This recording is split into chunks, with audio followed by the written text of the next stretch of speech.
അവിടെ മുതൽ ചതയം വരെ ഓണസദ്യ കഴിച്ച് കഴിച്ച് മടുത്തു കേട്ടോ. സത്യം പറഞ്ഞു കഴിഞ്ഞാൽ ഇറച്ചി മീനൊന്നും ഇല്ലാത്തൊരു ദിവസത്തെ പറ്റി ചിന്തിക്കാൻ പോലും ഞങ്ങൾക്ക് പറ്റില്ല. അതാണ് ഞങ്ങളുടെ ഒരു ലൈഫ് സ്റ്റൈൽ. അപ്പം അങ്ങനെ ഇരിക്കുമ്പോൾ അതേ ഇന്ന് രാവിലെ പുലർച്ചയ്ക്ക് ഒരു 1:30 ആയപ്പോൾ ചേട്ടൻ മുനമ്പം വരെ ഒന്ന് പോയിട്ടോ, മീനൊക്കെ ഉണ്ടെങ്കിൽ വാങ്ങിക്കാമെന്നും പറഞ്ഞ്. അവിടെ ചെന്ന് കഴിഞ്ഞപ്പോൾ പ്രത്യേകിച്ച് ഒരു മീനും കിട്ടാണ്ടായില്ല അത്ര. എന്നിട്ട് കിട്ടിയതാണെങ്കിൽ ഇതേ ഈ കറുത്ത ആവോലി കേട്ടോ. അത്ര ഫ്രഷ് എന്നൊന്നും പറയാൻ പറ്റില്ല, എന്നാലും പിന്നെ മുനമ്പം വരെ പോയതല്ലേ എന്ന് വിചാരിച്ച് വാങ്ങിച്ചുകൊണ്ട് വന്നതാ. അങ്ങനെ ആവോലീനെ ഞാൻ ആദ്യമായിട്ട് സ്വന്തമായിട്ട് തന്നെ ക്ലീൻ ചെയ്തു കേട്ടോ. സാധാരണ ഇന്ന് ആവോലിയൊക്കെ വാങ്ങിക്കുകയാണെങ്കിൽ കടയിൽ നിന്ന് ക്ലീൻ ചെയ്ത് കട്ട് ചെയ്തൊക്കെ കൊണ്ടുവരാറ്. അപ്പോൾ ഇന്ന് ഞാൻ തന്നെ സ്വന്തമായിട്ട് ചെയ്തു. അപ്പോൾ ഇതേ കുറച്ച് ഉപ്പ് കല്ലും കൂടിയിട്ട് നല്ലോണം കഴുകി വൃത്തിയാക്കി എടുത്ത് വെച്ചിട്ടുണ്ട് കേട്ടോ. പിന്നെ സെയിം രീതിയിൽ തന്നെ എന്നും കറി വയ്ക്കാറ്. അപ്പോൾ സവോള, ഇഞ്ചി, പച്ചമുളക്, വേപ്പില അതെല്ലാം കൂടിയിട്ട് വഴറ്റിയെടുത്തു. പിന്നെ അതിലേക്ക് മഞ്ഞൾപ്പൊടി ഇട്ടു. പിന്നെ ഒരു ഏകദേശം 3 സ്പൂൺ മുളക് പൊടി ഇട്ടു. അപ്പോൾ മുളക് ഇവിടെ അത്യാവശ്യം കൂടുതൽ ഇടാറുണ്ട്, കാരണം ഏറ്റവും നല്ല ഇഷ്ടമായതുകൊണ്ട്.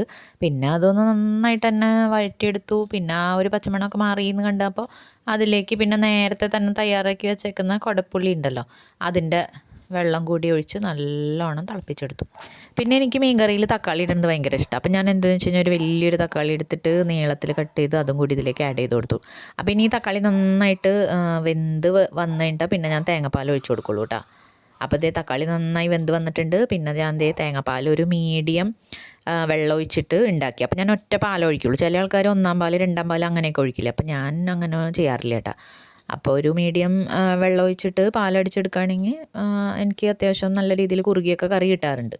ഇനിയിപ്പോൾ ഇതവിടെ ഇരുന്ന് നല്ലോണം തിളച്ച് വരുന്നുണ്ട് കേട്ടോ. അപ്പോൾ ഇനി തിളച്ച് വരുമ്പോഴാണ് ഞാൻ തിളച്ച് നന്നായി കുറുകണം. കുറുകി വരുമ്പോൾ പിന്നെ ഞാൻ മീൻ ചേർത്ത് കൊടുക്കും. മീൻ ചേർത്തിട്ട് ഞാൻ അങ്ങനെ ഒരുപാട് തിളപ്പിക്കില്ല, മീനിന് അങ്ങനെ ഒരുപാട് വേവില്ലല്ലോ.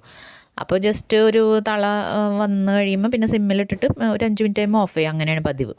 പിന്നെ ഈ മീനൊക്കെ ഇട്ട് കൊടുക്കുന്ന സമയത്ത് ശ്രദ്ധിക്കേണ്ട കാര്യം എന്താണെന്ന് വെച്ച് കഴിഞ്ഞാൽ, പിന്നെ ഇത് ഇളക്കുമ്പോൾ ഒന്നില്ലെങ്കിൽ ഇതേപോലെ കോരി ഒഴിച്ച് അതിൻ്റെ മുകളിൽ ആക്കുക, അല്ലെങ്കിൽ വെറുതെ ചട്ടി കൊണ്ട് തന്നെ ഒന്ന് ചുറ്റിച്ച് കൊടുക്കാൻ പാടുള്ളൂ കേട്ടോ. അപ്പോൾ സ്പൂൺ വെച്ചൊക്കെ ഇളക്കി കഴിഞ്ഞ് കഴിഞ്ഞാൽ മീനൊക്കെ അടന്ന് ആകെ നാശമായിപ്പോവും. അപ്പോൾ അത് മാത്രമേ ശ്രദ്ധിക്കേണ്ട ഒരു കാര്യമുള്ളൂ. ഇപ്പോൾ എൻ്റെ കറി നന്നായിട്ട് തിളച്ച് കുറുകി വന്നിട്ടുണ്ട് കേട്ടോ. അപ്പോൾ എൻ്റെ ആവോലി കറി റെഡിയായി. അപ്പം ഞാൻ പോയി ചോറുണ്ണട്ടെ. പിന്നെ എൻ്റെ വീഡിയോസ് ഇഷ്ടമാവുകയാണെങ്കിൽ സബ്സ്ക്രൈബ് ചെയ്യാൻ മറന്നു പോവല്ലേ.